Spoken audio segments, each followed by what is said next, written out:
Hi, praise God. എല്ലാവർക്കും പെന്തക്കുസ്ത തിരുനാളിൻ്റെ ആശംസകൾ. നാം എല്ലാവരും ഇന്ന് പെന്തക്കുസ്ത തിരുനാൾ ആഘോഷിക്കുമ്പോൾ നമുക്കെല്ലാവർക്കും അറിയാം ഇന്നത്തെ നമ്മുടെ സൂപ്പർ ഹീറോ ആരാണെന്ന്. അത് നമ്മുടെ പരിശുദ്ധാത്മാവ് തന്നെയാണ്.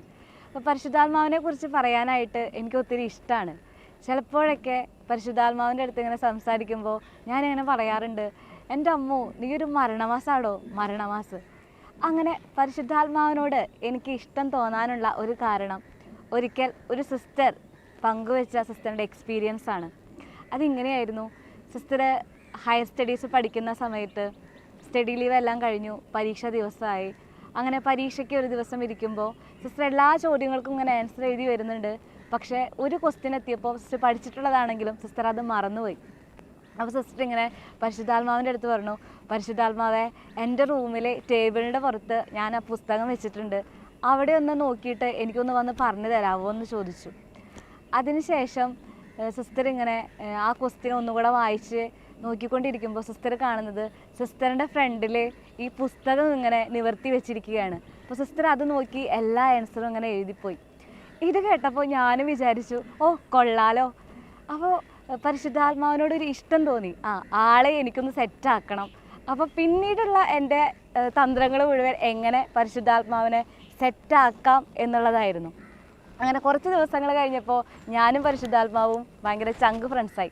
ചില സമയത്തൊക്കെ പുള്ളിക്കാരനെ അങ്ങനെ കൊണ്ടു നടക്കുമ്പോൾ തോന്നും, ഓ എന്തൊരു പാടാണ്. ഇപ്പോൾ ഒരു കുഞ്ഞ് തെറ്റ് ചെയ്താൽ പോലും ആൾ ഭയങ്കര സെൻസിറ്റീവ് ആയതുകൊണ്ട് പിണങ്ങിപ്പോകും. പിന്നെ എന്ത് പറഞ്ഞിട്ടും യാതൊരു രക്ഷയില്ല. ഇപ്പോൾ ഈ അപ്പസ്തല പ്രവർത്തനങ്ങളൊക്കെ നമ്മളിങ്ങനെ വായിക്കുമ്പോൾ നമുക്ക് കാണാൻ പറ്റും, അപ്പസ്തല പ്രവർത്തനം 2-ാം അധ്യായത്തിലെ പരിശുദ്ധാത്മാവിൻ്റെ ഒരു മാസ് എൻട്രി നമുക്ക് കാണാൻ സാധിക്കും. അപ്പോൾ ഇതൊക്കെ ഇങ്ങനെ വായിച്ചുകൊണ്ടിരിക്കുമ്പോൾ എനിക്ക് എപ്പോഴും ഇങ്ങനെ തോന്നും, ഭയങ്കര ഒരു ആശ്ചര്യം, ഒരു കൗതുകം എപ്പോഴും ഇങ്ങനെ തോന്നാറുണ്ട്. അപ്പോൾ എന്നും പരിശുദ്ധാത്മാവായിട്ട് ഇങ്ങനെ ഗുസ്തി പിടിക്കും, എന്തിനു വേണ്ടിയിട്ടാണ് ആ ഒരു അനുഭവം എനിക്കും തരണേന്ന് പറഞ്ഞിട്ട്. അങ്ങനെ ഒരു വർഷങ്ങളിങ്ങനെ കടന്നുപോയി. എൻ്റെ ഓർമ്മയിൽ 2017 2018 ആ സമയം ഒരു മെയ് മാസത്തിലെ ഇങ്ങനെ പരിശുദ്ധാത്മാവിന് വേണ്ടി പ്രാർത്ഥിച്ച് പെന്തക്കുസ്തായ്ക്ക് വേണ്ടി ഒരുങ്ങിക്കൊണ്ടിരിക്കുകയാണ്. അങ്ങനെ ആ സമയത്ത് ഒരു ചാപ്പലിൽ ഇരുന്നിട്ട് ഞാനിങ്ങനെ പാടി പ്രാർത്ഥിക്കുക, ആത്മശക്തിയെ ഇറങ്ങി എന്നിൽ വാ, ഇറങ്ങി എന്നിൽ വാ, മഴ പോലെ പെയ്തിറങ്ങി വാ. അത് മഴ, അതിൻ്റെ സെൻറ്റൻസ് ഇങ്ങനെയാണ്, സ്വർഗീയ തീയെ ഇറങ്ങി എന്നിൽ വാ, മഴ പോലെ പെയ്തിറങ്ങി വാ, ആത്മനദിയായി ഒഴുകിയിറങ്ങി വാ. ഇങ്ങനെ പാടി പ്രാർത്ഥിച്ചുകൊണ്ടിരിക്കുമ്പോൾ ഞാൻ എന്താണോ പാടുന്നത്, ഞാൻ എന്താണോ പ്രാർത്ഥിക്കുന്നത്, അതെനിക്ക് ഫീൽ ചെയ്യാനായിട്ട് തുടങ്ങി. അതെനിക്ക് ശരിക്കും എൻ്റെ കൺമുന്നിൽ നടക്കുന്ന പോലെ എനിക്ക് അനുഭവിക്കാനായിട്ട് സാധിച്ചു. ചിലപ്പോൾ ഇതൊരു പക്ഷേ എൻ്റെ തോന്നലായിരിക്കാം. എന്നിരുന്നാലും ഇത് എനിക്ക് പരിശുദ്ധാത്മാവുമായിട്ടുള്ള പുള്ളിക്കാരനായിട്ടുള്ള ഒരു ബന്ധത്തിൽ എന്നെ ആഴപ്പെടുത്താനായിട്ട് ഒരുപാട് സഹായിച്ചിട്ടുണ്ട്.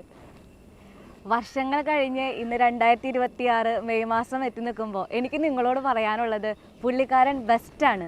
ഇപ്പോൾ ആള് നമ്മുടെ ജീവിതത്തിൽ വന്നു കഴിഞ്ഞാൽ നമ്മുടെ ജീവിതം വേറൊരു ലെവലാവും. ഇപ്പോൾ നമ്മുടെ ജീവിതം ഇങ്ങനെ തുഴഞ്ഞു പോകുന്ന ഒരു വഞ്ചിയാണെങ്കിൽ അല്ലെങ്കിൽ തോണിയാണെങ്കിൽ ശരിക്കും ആളുടെ അടുത്ത് കൂട്ടുപിടിക്കാൻ തുടങ്ങിക്കഴിഞ്ഞാൽ നമ്മുടെ ജീവിതം വേറെ ലെവലാണ്.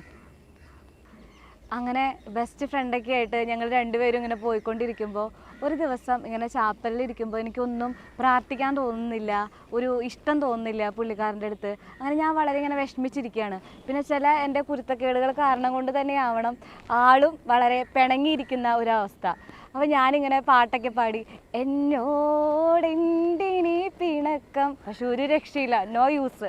അങ്ങനെ ഞാനിങ്ങനെ വളരെ വിഷമിച്ച് ചാപ്പലിങ്ങനെ ഇരുന്നുകൊണ്ടിരിക്കുമ്പോൾ പെട്ടെന്ന് എൻ്റെ കണ്ണുടക്കിയത് പരിശുദ്ധ അമ്മയുടെ ഒരു സ്റ്റാച്ചുവിലാണ്. അപ്പോൾ ഞാനിങ്ങനെ പരിശുദ്ധ അമ്മയോട് പറഞ്ഞു, എൻ്റെ പരിശുദ്ധ അമ്മ എങ്ങനെ ഇങ്ങനെ മാനേജ് ചെയ്യണേ? അതായത് പരിശുദ്ധാത്മാവിൻ്റെ മണവാട്ടിയാണല്ലോ പരിശുദ്ധ അമ്മ. അപ്പോൾ പരിശുദ്ധ അമ്മ ഓൾറെഡി പരിശുദ്ധാത്മാവിൻ്റെ മണവാട്ടി, അപ്പോൾ മണവാളൻ, അവർ തമ്മിൽ മണവാളൻ ബന്ധമാണ്. എങ്ങനെ ഈ പുള്ളിക്കാരനെ മാനേജ് ചെയ്യണു? എനിക്ക് ഒട്ടും പറ്റണില്ല ഈ പുള്ളിക്കാരനെ മാനേജ് ചെയ്യാനായിട്ട്. ഭയങ്കര സെൻസിറ്റീവാണ്. അങ്ങനെ പോവുകയാണെങ്കിൽ പോട്ടെ. അങ്ങനെ ഞാനും പരിശുദ്ധ അമ്മയും തമ്മിലിങ്ങനെ ആർഗ്യൂ ചെയ്തുകൊണ്ടിരിക്കുമ്പോൾ എൻ്റെ ഉള്ളിൽ കുഞ്ഞൊരു പ്രാർത്ഥന വന്നു, പരിശുദ്ധ അമ്മേ മാതാവേ, ഞാൻ നിന്നിൽ ആശ്രയിക്കുന്നു എന്ന്. ഇങ്ങനെ പ്രാർത്ഥിച്ചുകൊണ്ടിരുന്ന് ഞാൻ ഉറങ്ങിപ്പോയോയെന്ന് എനിക്കറിയത്തില്ല, പക്ഷെ ഞാൻ സൈലൻ്റ് ആയിപ്പോയി. അങ്ങനെ കുറച്ച് കഴിഞ്ഞ് ഞാൻ നോക്കുമ്പോൾ എൻ്റെ ഉള്ളിൽ നിന്ന് ഒരു പ്രാർത്ഥന ഇങ്ങനെ വന്നുകൊണ്ടിരിക്കുകയാണ്, പരിശുദ്ധാത്മാവെ ഞാൻ ശരണപ്പെടുന്നു, ഐ ലവ് യു ഉമ്മ. ശരിക്കും ഈ പ്രാർത്ഥന ഞാനിങ്ങനെ ആവർത്തിച്ച് ചൊല്ലാൻ തുടങ്ങിയപ്പോൾ ഐ ലവ് യു ഉമ്മ എന്ന് കേട്ടത് കൊണ്ടാണാവോ ആൾ അതിൽ ഫ്ലാറ്റായിപ്പോയി. പിന്നെ ഞങ്ങൾ ശരിക്കും ഫ്ലാറ്റായി നല്ല സെറ്റായി പോയി. അപ്പോൾ ഇപ്പോൾ ഇങ്ങനെ പന്തക്കുസ്താക്ക് ഇങ്ങനെ ഒരുങ്ങിക്കൊണ്ടിരിക്കുമ്പോൾ ഞാൻ ഈസ്റ്ററിൻ്റെ അന്ന് വിചാരിച്ചു, ഈസ്റ്റർ അല്ലേ, പന്തക്കുസ്താക്ക് 50 ദിവസം നന്നായി ഒരുങ്ങണം. അങ്ങനെ നല്ല ഒരുക്കങ്ങളൊക്കെ ആരംഭിച്ചു. പകുതി എത്തിയപ്പോൾ മുറിഞ്ഞു പോയി. അപ്പോൾ വീണ്ടും ഏപ്രിൽ 24-ാം തീയതി ഒരു തീരുമാനം എടുത്തു. മെയ് 24 30 ദിവസം കട്ടയ്ക്ക് ഒരുങ്ങണം. വീണ്ടും അത് ബ്രേക്കായിപ്പോയി. വീണ്ടും ഞാൻ സ്വർഗാരോപണ തിരുനാളിൻ്റെ അന്നൊരു തീരുമാനം എടുത്തു. ഇനി 10 ദിവസം എന്തായാലും ഒരു പിടി അങ്ങോട്ട് പിടിക്കണം.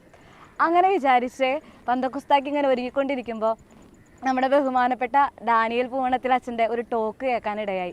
അതിങ്ങനെ പന്തക്കുസ്താക്ക് ഒരുക്കമുള്ള ഒരു 10 ദിവസത്തെ ടോക്കായിരുന്നു.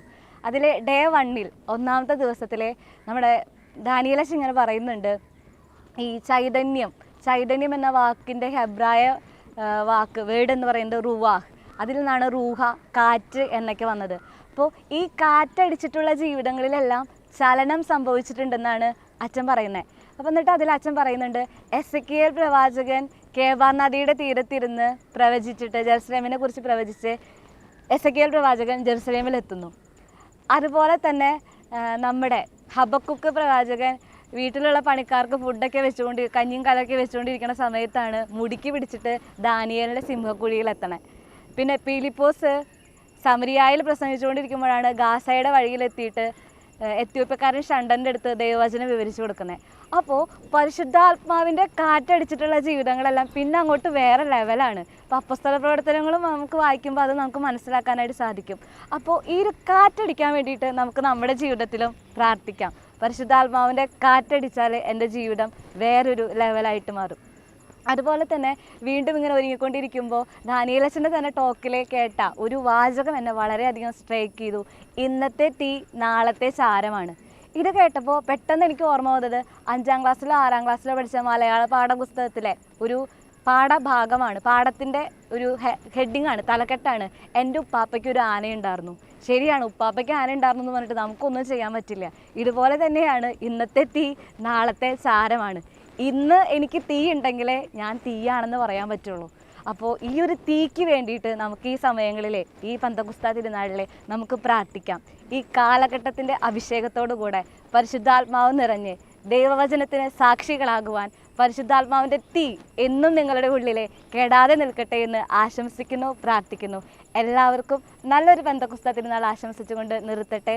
ഈശോ മിശിഹായ്ക്ക് സ്തുതിയായിരിക്കട്ടെ.